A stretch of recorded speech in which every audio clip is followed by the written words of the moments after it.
Man, the moment you survive hell alone and walk back into the world looking untouched. No complaints, no announcements, just silence and strength. A man who goes through real hardship in silence, that's a different creature.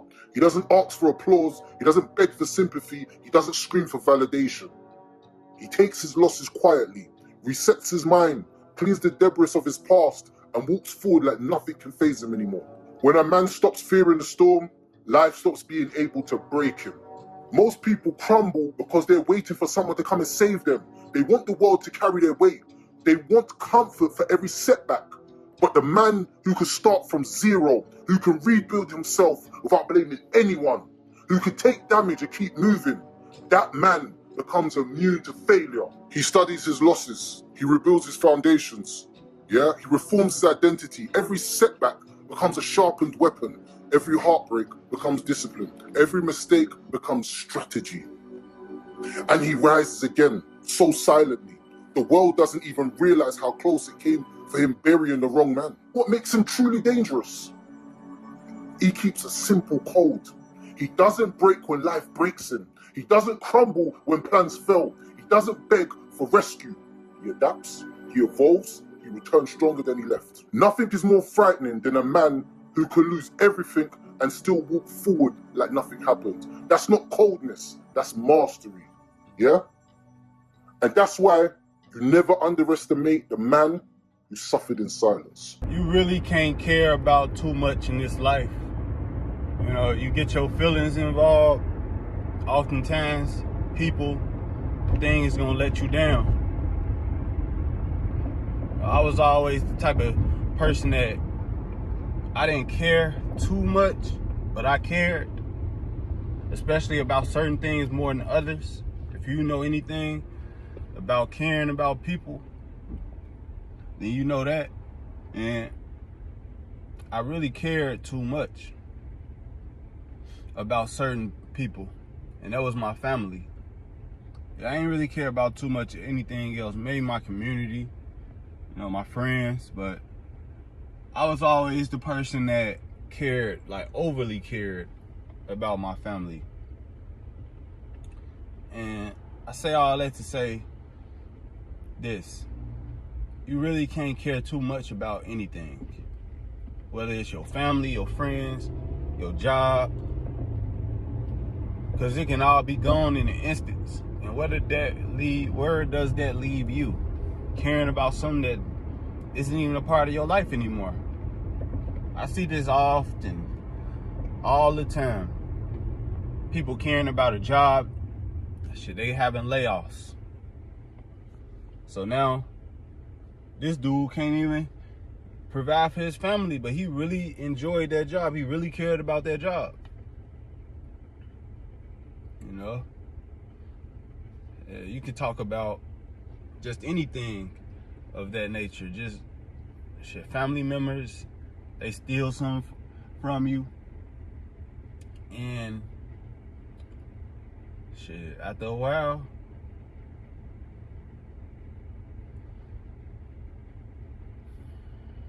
you don't want to be around their ass no more,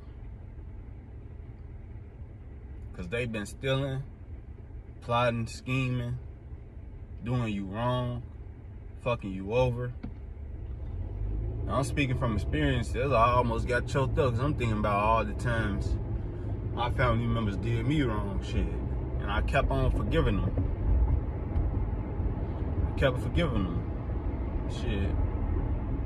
But answer me this: if a job let you go, will you still forgive them and you still love them or something like that? It's pretty much what my family did to me over and over and over. Layoffs, nigga. Not putting me on. Doing some schemey shit behind my back, doing this, doing that, and I realized, like, on some real shit, we all, especially men, we all in competition. Then the women in competition with us now because of feminism. And what I realized was your family members are in competition with your ass too. Everybody is in competition with you as a man. Everybody, your family, your girlfriend, these women out here, everybody just in competition with us as men. We cannot be man no more. But if we do, we get shamed, ridiculed. You being toxically masculine. You being toxically masculine. Don't y'all love when they say that? You being toxically masculine. Why are you acting like that? Nah, I'm just being masculine. I'm just being masculine. Because there ain't no such thing as toxic masculinity, bitch. It's just masculinity. And guess what? It's toxic. I was listening to that Cat Williams, Woke Folk. He was like, they changing the meaning of everything and anything. And, you know, it clicked with me when he was like, people that are woke are dumb, basically. That's why they know. When you woke, you wide awake. You understand shit. And then he was saying, like, just anything and everything to do with just people that are woke. They just changing the definition. They making it so that you cannot pretty much you cannot explain this shit. They trying to confuse you. I'm getting confused just thinking about it. But he said something and he was like, they changing the meaning of washed. 30 years ago, that means you clean. Today it means, you know, your ass is out of there. You cooked. You done for. And that's what they pretty much want to do. They want to change the meanings of everything in this world so we just confused. Just like with masculinity. They saying masculinity is toxic. What do they want you to do? They want you to be feminine. Because if they saying masculinity is toxic, all masculinity is toxic masculinity, what are they telling you to do? Be feminine. Yeah. Be like a little cat, like a little girl. Okay, stop doing all that. Talk like a bitch, act like a bitch, and walk like a bitch. That's what they want you to be. Because if you do anything else, it's toxic. If you being masculine at all, it's toxic. They want you to, I don't care, I don't really know. I'm not sure of myself. I'm not really confident. I don't know about anything. I'm not really confident. I'm just a weak beta male. Please don't take my lunch money. Please don't take my lunch money. Please don't beat me up. Please, I'm just a bitch ass nigga. Please. That's how they want you to be. Do you want to go out with me sometime, Sarah? I promise I'll treat you right, Sarah. That's how they want you to be, bro. That's how they want you to be. They want you. Can you pick the restaurant, Ashley? Ashley, I don't feel too confident picking the restaurant. You can pick it. I'm not toxic. I'm not masculine. You can emasculate me. Ashley! They want you to act like a weak bitch, bro. That's what they want out of you in this world. They want the women to control shit. They want you to act like a weak bitch. They want you to be soft, friendly, submissive, while the women be toxically masculine, nigga. The world's so fucked up, bro.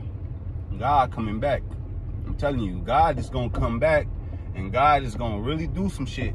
He gonna really do some. When he come back, he gonna really do some shit. And I'm telling you, he gonna get rid of all this shit. That's why I ain't even worried. I used to be worried about this shit that's going on here, and this is unfixable. Like, what's really going on? This is not fucking salvageable. This is not something that you will be really wanting to be a part of out here. But then I realized, like, all right, yeah, that, like, God, he coming back. God, he really finna do something with these people, bro. They just exposing themselves. They the devil. All these 100 million piercings. You talk to a girl these days, these bitches got 111,000 piercings, bro. Bro, these motherfuckers going crazy, bro. These people going crazy. They got 100 million piercings on their face, women and dudes alike. You know, I was at the gym yesterday, and I was seeing, you know, rainbow community people, but he wasn't a rainbow. It was, you know, Transformers, Robot, Sin, these guys. You feel me? So, dude was like a girl though, but like, nigga had like 20 piercings on his face, like 16 in each ear. I'm looking like, what the fuck? What the hell? What the helly? I'm like, what? I'm like, really? Ugh, you fucking disgusting. Well, you can't say that now on YouTube because guidelines and all this other stuff, but I didn't like it. I'm just gonna put it like that. It was not disgusting. I just didn't like it. It wasn't my personal preference. You feel me? So, freedom of speech. Freedom of speech. You feel me? First Amendment. I think it is. Yep. Freedom of speech. You know? Oh, that's being real. Shit. Yeah, man. It just didn't sit right with me, man. Like how so many demonic forces are in this world taking over. You know, you can't trust anything. Y'all better watch out for what y'all kids watching these days. These streamers are motherfucking like doing and saying the weirdest shit. Like, it was one time a motherfucking streamer was like, and I watch streamers too, like video games. I'm thinking like, damn, maybe I should stop watching this. They keep making GAY jokes and stuff. You know, white guys, they just make gay jokes for some reason. I don't know why. I don't know the psychology behind that. I think it's just because, I don't know, like I don't know, bro. I ain't even trying to get into their fucking psychology, bro. Look, like, you need to watch what your kids watch. For example, these little white screamers always making gay jokes, right? And then they always talking about playing my booty hole and all this other shit. Your kids fucking around see that, what they gonna be? Playing my booty hole, you feel me? That's what they gonna be doing, bro. They gonna do the Josh Hart to Bronson ass, bro. You feel me? I don't know why the hell his ass did that. I don't see. That's why I don't watch sports no more. Cause this shit crazy, bro. That shit weird as hell, bro. Most of this shit be weird as hell, bro. I digress. But that's what I'm saying, man. You can't really let your kids watch anything. Cause these people, they poisoning the kids' minds slowly but surely in weird ass little ways. Incognito ass ways. So just watch what your kids watching and understand that these some weird ass people out here, bro. There's some weird ass shit, and the devil is gonna come and get their ass. Like, for real, for real. Well, God is. The devil already got a hold of their ass. For real, for real.